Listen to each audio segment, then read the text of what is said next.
אז ראינו שגם בפלטפורמה הזאת חבילת הקריאה היא לשנה עם רווחים יומיים, קונים מהירות, המהירות נשארת אותו דבר לאורך כל החוזה, לאורך כל השנה.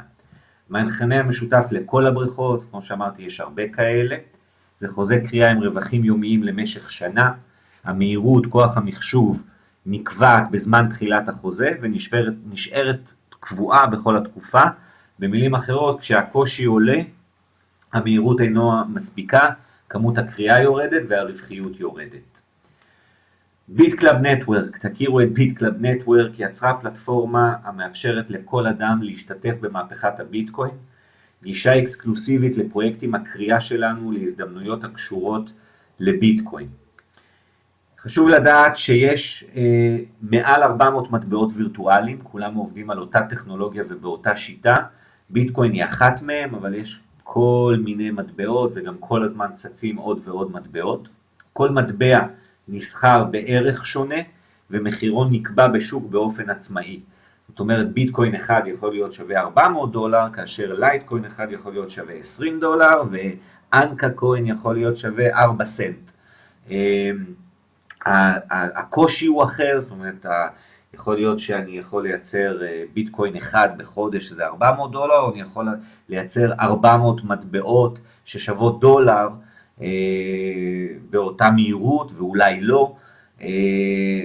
והערך של המטבעות הוא גם כן, הוא כמו שוק, זה עניין של היצע וביקוש, זה לא בהכרח שהם, ברגע שביטקוין יורד אז המטבעות האחרים יורדים.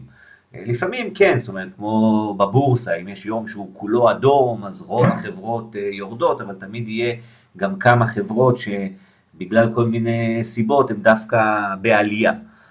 אז איזה מטבע הכי משתלם לקרות? ביט קלאב נטוורק פיתחה תוכנת קריאה ייחודית של המועדון. החברה משתמשת בנתונים בזמן אמת כדי לבחון איזה מטבע הכי משתלם לקריאה, גם מבחינת הקושי, גם מבחינת המהירות, גם מבחינת הערך שלו, ואז אנחנו מייעדים את החומרה, את התוכנה לחומרה, ליצור את אותו מטבע, ובסוף היום, מתוך כל המטבעות שהחברה קרתה, היא ממירה את הכל לביטקוין, וביטקוין הוא המוביל, אבל התוכנה בעצם מאפשרת לקרות את הדברים שהם הכי רווחיים.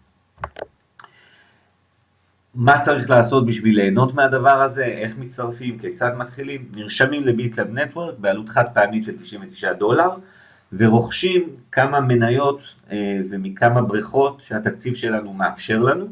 יש לחברה 3 סוגים, תכף אנחנו נעבור עליהם. החידוש המהפכני בניגוד לבריכות הקריאה האחרות זה שכל בריכה מייצרת רווח יומי למשך 1,000 יום, שזה 3 שנים לעומת השנה. בבריכות האחרות או הרגילות, הקונבנציונליות, לא היה שום רלוונטיות ל3 שנים, כי כבר גם שנה זה לא רלוונטי, כי מה שקורה זה שקונים מהירות, ואחרי 3, 4, 5, 6 חודשים, כבר בעצם המהירות הזאת לא מספיקה. אבל ביט קלאב נטוורק כן נותנת חוזה ל1,000 יום. והדבר המיוחד במודל זה שהחברה מחייבת אותנו לרכוש מחדש, או להשקיע פעם נוספת בכוח מחשוב, מתוך הרווחים שלנו.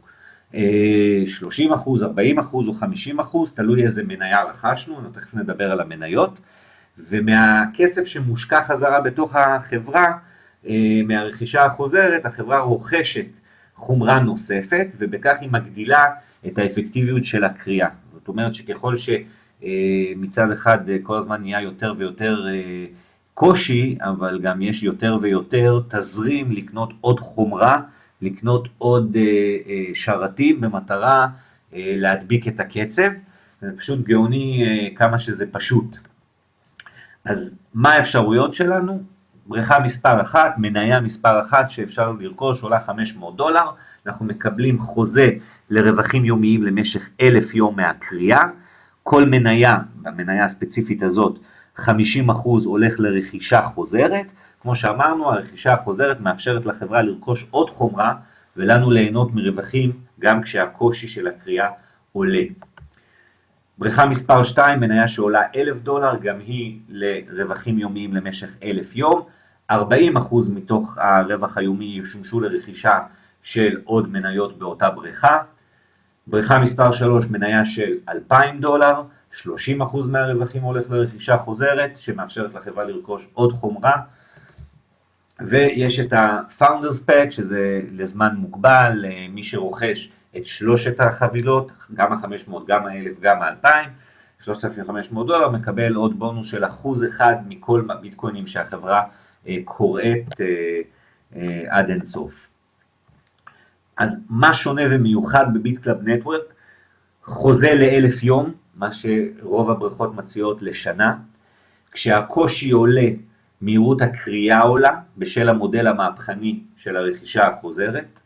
יש לנו את היכולת למנף את התוכנה הייחודית שביט קלאב נטוורק יצרה, וליהנות מקריאת מטבעות אחרים רווחיים יותר. ויש לחברה תוכנית שותפים מהפכנית ומתגמלת ברמות למי שבוחר לשתף אנשים נוספים. אז מה היה קורה אם היינו יודעים לאן האינטרנט יגיע, מה הוא יהיה היום לפני 30 שנה? אל תגידו לא ידעתי, לא שמעתי, תצטרפו למהפכת הכסף של מחר, תחזרו לאדם שהפנה אתכם למצגת הזו, ותתחילו להרוויח ביטקוינים כל יום למשך 1,000 ימים. תודה רבה לכם.